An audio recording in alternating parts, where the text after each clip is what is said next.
बिस्मिल्लाहिर्रहमानिर्रहीम। अस्सलाम वालेकुम दोस्तों, ये है प्रोक्योरमेंट प्रोफेशन और हमारा आज का टॉपिक है how to select appropriate process of procurement. जैसे हमने अपनी पिछली वीडियो में आपको बताया था कि प्रोक्योरमेंट के 6 प्रोसेस होते हैं, यानी प्रोक्योरमेंट 6 डिफरेंट तरीक़ों से की जा सकती है। आपके पास जब भी कोई गुड्स एंड सर्विसेज की रिक्वेस्ट आती है तो आप उसको 6 डिफरेंट तरीक़ों से प्रोसेस कर सकते हैं। तो इन 6 तरीक़ों को मैं आपकी रिमाइंडर के लिए दोबारा बोल देता हूँ कि नंबर 1 प्रोक्योरमेंट में ओपन टेंडरिंग का प्रोसेस होता है, नंबर 2 रिस्ट्रिक्टेड टेंडरिंग का प्रोसेस होता है, नंबर 3 2 स्टेज टेंडरिंग का प्रोसेस होता है, नंबर 4 RFP का प्रोसेस होता है यानी कि रिक्वेस्ट फॉर प्रपोजल, और नंबर 5 RFQ का प्रोसेस होता है यानी रिक्वेस्ट फॉर कोटेशन, और नंबर 6 सिंगल सोर्स का प्रोसेस होता है। तो आप इन 6 प्रोसेस में से कोई भी एक प्रोसेस अडॉप्ट कर सकते हैं। अगर आप इनको डिटेल में जानना चाह रहे हैं तो आप हमारी पिछली वीडियो 6 प्रोसेसेस ऑफ प्रोक्योरमेंट को देख सकते हैं। तो दोस्तों आज हम आपको बताएंगे कि आपने अगर इन 6 तरीक़ों में से किसी एक तरीके को अडॉप्ट करना है तो उसके लिए कौन से फैक्टर हैं जो आपको कंसिडर करना पड़ते हैं, किन चीज़ों की बुनियाद पर, किस रीज़न की बुनियाद पर आप उन 6 तरीक़ों में से किसी एक तरीके को सिलेक्ट करते हैं। तो दोस्तों वो 4 फैक्टर जिनको कंसिडर करते हुए आप किसी प्रोक्योरमेंट प्रोसेस को सिलेक्ट करते हैं वो ये हैं कि नंबर 1 आप लीड टाइम को कंसिडर करते हैं, नंबर 2 मॉनेटरी वैल्यू को आप कंसिडर करते हैं, नंबर 3 प्रोक्योरमेंट कैटेगरी को आप देख रहे होते हैं, और नंबर 4 कम्प्लेक्सिटी ऑफ रिक्वायरमेंट को आप कंसिडर करते हैं। तो ये 4 फैक्टर जो हैं lead time, monetary value, procurement category और कम्प्लेक्सिटी ऑफ रिक्वायरमेंट को हम मज़ीद डिटेल से आपको बताते हैं ताकि आपको समझ आ जाए कि आपने 6 प्रोसेस में से किस प्रोसेस को सिलेक्ट करना है और उसकी वजह क्या है, उसके लिए कौन सी रीज़न है जो कि जिसकी वजह से आप उन 6 में से एक प्रोसेस को सिलेक्ट कर रहे हैं। दोस्तों नंबर 1 है लीड टाइम। लीड टाइम वो टाइम होता है जो कि किसी काम को इनिशिएट करने से उसके ख़त्म होने तक दरमियान टाइम होता है, यानी जब कोई काम स्टार्ट होता है और जब वो काम ख़त्म होता है उसके दरमियान जितना वक्त है उसको लीड टाइम कहते हैं। इससे मुराद है कि जब आपने अपना परचेज़ ऑर्डर अपने सप्लायर को इन्फॉर्म कर दिया कि हमने ये ऑर्डर आपको इशू कर दिया और उसने गुड्स आपको डिलीवर की, तो PO इशू होने और गुड डिलीवर करने के दरमियान का जो टाइम है उसको लीड टाइम कहते हैं।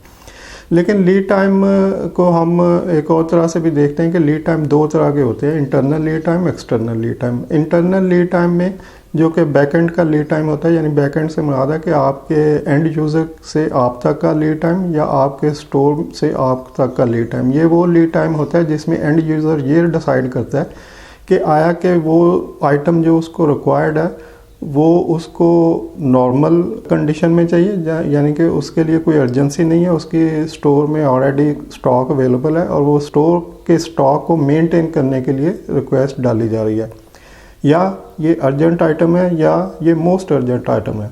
तो आपका जो इंटरनल लीड टाइम है यानी बैक एंड का लीड टाइम जो है वो बेस कर रहा होता है कि आपकी रिक्वायरमेंट नॉर्मल है, अर्जेंट है या मोस्ट अर्जेंट है। दोस्तों अगर तो आपके इंटरनल लीड टाइम में नॉर्मल रिक्वायरमेंट है यानी कि स्टोर के स्टॉक के लिए उस आइटम की रिक्वायरमेंट है जो आप परचेज़ करने जा रहे हैं, तो आप एक नॉर्मल प्रोसेस को जो भी आपने डिसाइड किया होगा 2-3 दिन, 4 दिन या 1 वीक का एक नॉर्मल प्रोसेस होता है कि नॉर्मल आइटम जो भी आपके पास आए आप इतने दिन में उनको प्रोसेस कंप्लीट करके गुड डिलीवर कर दें। जैसे कि कुछ भी स्टेशनरी आइटम या कोई प्रिंटिंग आइटम या जो नॉर्मल रूटीन में परचेज़ हो रही होती हैं वो 3 से 7-8 दिन में परचेज़ होकर प्रोसेस कंप्लीट हो जाता है। तो अगर वो रूटीन आइटम है तो आप उसको रूटीन में उसके प्रोसेस को कंप्लीट कर लेंगे। उसके लिए आप RFQ का प्रोसेस यूज़ करें यानी कि रिक्वेस्ट फॉर कोटेशन। आपके पास सप्लायर ऑलरेडी अवेलेबल होते हैं, आप 3 सप्लायर से कोटेशन लेंगे और उसका कंपैरिजन बना के उसको लोएस्ट प्राइस पे ऑर्डर कर देंगे, तो आपका ये प्रोसेस कंप्लीट हो जाएगा। Normally urgent item same day या 1-8 दिन में डिलीवर हो जाती है। ये डिपेंड करता है कि उस अर्जेंट आइटम के लिए कितना टाइम पीछे से दिया गया है, यानी कि रिक्विजिशन पे जब अर्जेंट लिखा होता है तो उस पर टाइम भी मेंशन होता है कि आप कितने टाइम में इसको डिलीवर कर दें। तो आप अपने रूटीन के कामों को साथ करते हुए इसको ज़्यादा फॉलो अप कर लेते हैं और अपनी अर्जेंसी को मीट करने के लिए आप कस्टमर को पुश करते हैं और वो आप विद इन टाइम लिमिट आपको डिलीवर कर देता है। और अगर आइटम मोस्ट अर्जेंट हो तो फिर आप इसको RFQ के प्रोसेस को छोड़ देते हैं। आप मोस्ट अर्जेंट आइटम के लिए सिंगल सोर्स पे चले जाते हैं, आप सिंगल सप्लायर को कांटेक्ट करते हैं और उससे आइटम फ़ौरन अरेंज कर लेते हैं। दोस्तों मोस्ट अर्जेंट आइटम उस वक्त पॉसिबल होती है, जैसे कि अगर आपकी कोई प्लांट मशीनरी ख़राब हो गई है या उसके लिए कोई नॉमिनल सा नुक्स आ गया जो कि प्लांट बंद हो चुका है और आपको उसको फौरी चलाने के लिए कुछ भी किसी चीज़ की ज़रूरत पड़ सकती है, तो आप उसके लिए फिर RFQ के प्रोसेस या किसी और प्रोसेस को अडॉप्ट नहीं करेंगे। आप अपनी मोस्ट अर्जेंट रिक्वायर्ड को मीट करने के लिए फ़ौरन वेंडर को बुलाएंगे, उससे अपनी रिक्वायरमेंट पूरी करेंगे और प्रोसेस को बाद में कंप्लीट कर लेंगे। तो दोस्तों ये था लीड टाइम, यानी लीड टाइम इंटरनल होता है, लीड टाइम एक्सटर्नल होता है। लीड टाइम किसी काम को शुरू करने से एंड तक उसका जो टाइम चाहिए वो उसको हम लीड टाइम कहते हैं। और लीड टाइम आपके प्रोसेस को डिसाइड करने में अहम रोल अदा करता है। जैसे कि आप नॉर्मल के लिए RFQ यूज़ करेंगे, अर्जेंट के लिए भी RFQ यूज़ करेंगे और मोस्ट अर्जेंट के लिए आप सिंगल सोर्स पर चले जाएंगे। दोस्तों नंबर 2 है मॉनेटरी वैल्यू। मॉनेटरी वैल्यू से मुराद है best value of money. Best value of money में आप किसी भी प्रोडक्ट की लाइफ और उसकी क्वालिटी को असेस कर रहे होते हैं। दोस्तों बेस्ट वैल्यू ऑफ मनी या मॉनेटरी वैल्यू को हम 2 तरीकों से डिफाइन कर सकते हैं। नंबर 1, आपके पास जो रिक्विजिशन आई है उसमें अमाउंट वाइज, बजट वाइज वो एक बड़ी रिक्विजिशन है, यानी एक हैवी बजट अमाउंट उस पर खर्च हो रही है, तो आप उसके लिए ओपन टेंडरिंग का प्रोसेस को चूज करेंगे। आपकी कोशिश होगी कि आप मार्केट में, सिटी में, कंट्री में जितने भी अवेलेबल लोग हैं उस प्रोडक्ट के, आप उन सबको कॉन्टैक्ट करें, वो सब लोग अपनी कोटेशन सबमिट करें और आप उनमें से बेस्ट वैल्यू ऑफ मनी को देखते हुए आप उनमें से जो लोएस्ट प्राइस ऑफर कर सकता है वो उसके साथ आप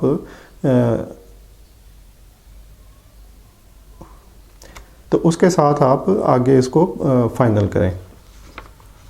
दूसरा तरीका यह है कि आपके पास जो रिक्विजिशन आई है वो एक छोटी अमाउंट की रिक्विजिशन है और एक नॉर्मल रिक्विजिशन है जिसमें कुछ थोड़ी सी क्वांटिटी है, लेकिन आप अपनी बेस्ट वैल्यू ऑफ मनी यानी मॉनेटरी वैल्यू की बेस करते हुए आप उसमें देखेंगे कि इस आइटम की लाइफ क्या है, इसकी क्वालिटी क्या है। जैसे कि अगर आपके पास टायर की रिक्वेस्ट आई है, आपको 4 टायर या 5 टायर चाहिए गाड़ी के लिए, और आप देखते हैं कि टायर, एक ब्रांड का टायर जो 5000 में अवेलेबल है और उसकी 5 साल की लाइफ है, और दूसरा टायर जो 6000 में अवेलेबल है और उसकी 7.5 साल की लाइफ है, तो आप जो 6000 वाला यानी कॉस्टली टायर होगा, आप फिर लोएस्ट प्राइस पे नहीं जाएंगे। आप जो 6000 का टायर आ रहा है 7.5 साल की लाइफ के गारंटी के साथ, आप उस पे जाएंगे, तो ये आपकी बेस्ट वैल्यू ऑफ मनी है। यानी आप मॉनेटरी वैल्यू को देखते हुए अपना डिसीजन लेंगे कि आपने इस रिक्विजिशन या डिमांड के लिए कौन से प्रोक्योरमेंट के प्रोसेस को फाइनल करना है। दोस्तों नंबर 3 है कैटेगरी प्लान। कैटेगरी प्लान में आप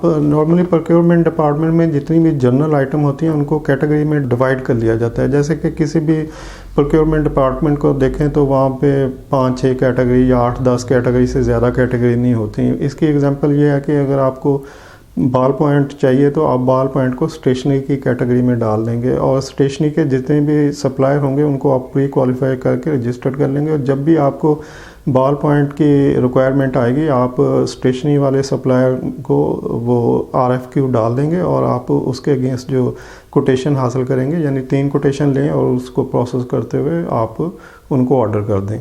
तो इस तरह से आपको ये सहूलत हो जाती है कि आपको हर आने वाली नई जनरल आइटम के लिए अलहदा से प्रोसेस नहीं करना पड़ता। आप उसके कैटेगरी में जो सप्लायर अवेलेबल होते हैं उनको कांटेक्ट कर लेते हैं। ऐसे ही अगर आपको एप्पल ख़रीदने है तो आप ग्रॉसरी की कैटेगरी में जो सप्लायर अवेलेबल हैं आप उनको अपनी RFQ डाल सकते हैं। तो मकसद ये है कि जब भी आपके पास कोई रिक्वेस्ट आती है तो आप देखें कि ये आइटम जो आपकी रिक्वेस्ट में लिखी हुई है ये किस कैटेगरी में फॉल कर रही है, और जिस कैटेगरी में वो फॉल कर रही है उस कैटेगरी के जो सप्लायर होंगे आप उनको वो RFQ डाल सकते हैं। तो इसके लिए सिंपल RFQ का प्रोसेस अडॉप्ट किया जा सकता है, बशर्ते कि आइटम लो प्राइस लो रिस्क है, यानी कि कम क्वांटिटी में कम कीमत में वो आइटम फॉल कर रही है। लेकिन दोस्तों यहाँ पर हम कैटेगरी प्लानिंग भी कर सकते हैं, यानी कि जो कैटेगरी आपके पास अवेलेबल है 8-10 जितनी भी कैटेगरी हैं आप उनकी प्लानिंग कर सकते हैं। जैसे कि कैटेगरी प्लानिंग में हम ये देखते हैं कि आपकी जो लो प्राइस 20% आइटम ऐसी होंगी जिन पर 80% बजट यूज़ हो रहा होगा, और 80% ऐसी आइटम होगी जिन पर 20% बजट यूज़ हो रहा होगा। तो वो 80% आइटम जिन पे 20% बजट यूज़ हो रहा उनके लिए तो आप RFQ का प्रोसेस फ़ौरन कर लें, यानी आप 3 सप्लायर से कोटेशन लें और उसका कंपैरिजन बना के उसको बाइंग कर लें। लेकिन वो आइटम 20 आइटम जिनके ऊपर आपके 80% बजट यूज़ हो रहा है, उसके लिए आप प्लान कर लें। उसके लिए आप ओपन टेंडरिंग में जा सकते हैं ताकि आपको ज़्यादा लोग मिल जाएं, आप एक बड़े वाइडर सेंस में लोगों को कांटेक्ट कर सकें और उनसे उनकी प्राइसेस ले सकें या नेगोशिएट कर सकें, क्योंकि मार्केट में लोएस्ट साइड पर जाने के लिए बहुत सारे लोग अवेलेबल होते हैं। तो ऐसी कैटेगरी आइटम यानी कि वो होल कैटेगरी जिसके अंदर आपने वो आइटम लिखी हुई हैं, आप अगर तो समझते हैं कि आपका कोई 80% बजट उन 20 आइटम पे यूज़ हो रहा है उस कैटेगरी में, तो आप उसके लिए ओपन टेंडरिंग में जा सकते हैं। और वो आइटम 80% आइटम जिस पे आपकी नॉमिनल सी अमाउंट यानी कि 20% बजट यूज़ हो रहा है, उसके लिए आप RFQ के प्रोसेस पर जा सकते हैं। नेक्स्ट नंबर 4 है complexity of requirement. Complexity of requirement किसी कम्प्लेक्स प्रोजेक्ट के बारे में प्रोक्योरमेंट होती है। ऐसे प्रोजेक्ट जो कि बड़े साइज़ के, बड़े वॉल्यूम के और ह्यूज अमाउंट जिन पे इन्वॉल्व होती है, जैसे कि कोई हॉस्पिटल बन रहा है, जैसे किसी यूनिवर्सिटी का कुछ साइंस ब्लॉक बन रहा है, या कोई ऐसे बड़े डैम बन रहा है। तो इस तरह के बड़े प्रोजेक्ट जो कि कम्प्लेक्स प्रोजेक्ट होते हैं, वहाँ पे फिर ये देखना पड़ता है कि हम प्रोक्योरमेंट के कौन से प्रोसेस को अडॉप्ट करें। दोस्तों, इस तरह के बड़े प्रोजेक्ट में जो कम्प्लेक्स प्रोजेक्ट होते हैं उनमें बहुत सारे लोग इन्वॉल्व होते हैं, थर्ड पार्टी कंसल्टेंसी इन्वॉल्व होती है, बल्कि ये इनको पब्लिक प्राइवेट प्रोक्योरमेंट भी कहते हैं। यानी इसमें गवर्नमेंट और पब्लिक सेक्टर से, दोनों सेक्टर से, प्राइवेट सेक्टर और पब्लिक सेक्टर से डिफरेंट लोग इन्वॉल्व होते हैं। इसकी एक मिसाल हम इस तरह से दे सकते हैं कि जैसे अगर किसी यूनिवर्सिटी का कोई साइंस ब्लॉक बन रहा है और प्राइवेट यूनिवर्सिटी को हम कंसिडर कर रहे हैं, तो वहाँ पे पब्लिक गवर्नमेंट की तरफ से HEC की फंडिंग भी पॉसिबल हो सकती है, वहाँ पे प्राइवेट फंडिंग भी होती है, वहाँ पे स्पॉन्सर्ड फंडिंग भी होती है।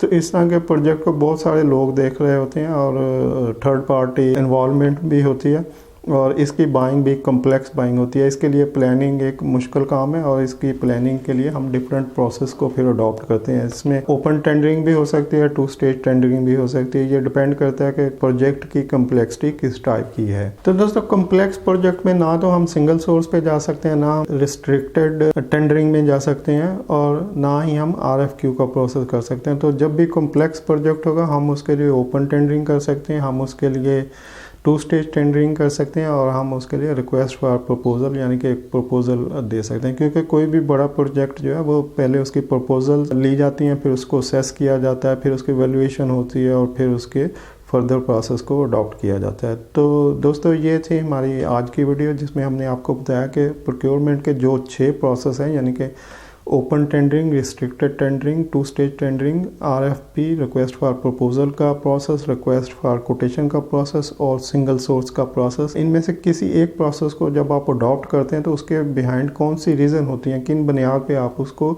अडॉप्ट करते हैं, तो उसके पीछे 4 रीज़न होती हैं। नंबर 1 लीड टाइम होता है, नंबर 2 मॉनेटरी वैल्यू होती है उस पर रिक्विजिशन की, नंबर 3 प्रोक्योरमेंट कैटेगरी को कंसिडर किया जाता है, और नंबर 3 उसकी कम्प्लेक्सिटी को कंसिडर किया जाता है। तो इन 4 चीज़ों को जब आप ज़हन में रखते हैं तो आप किसी भी आने वाली रिक्विजिशन पर डिसीजन ले सकते हैं कि इस रिक्विजिशन को मैंने किस प्रोसेस के अंडर प्रोक्योर करना है। तो दोस्तों, ये थी हमारी आज की वीडियो। उम्मीद है आप इस इन्फॉर्मेशन को अपनी डे टू डे जॉब और इंटरव्यू के दरमियान पूछे किसी क्वेश्चन के लिए मुफीद समझेंगे। मिलते हैं नेक्स्ट वीडियो में। Till then take care and Allah हाफिज़।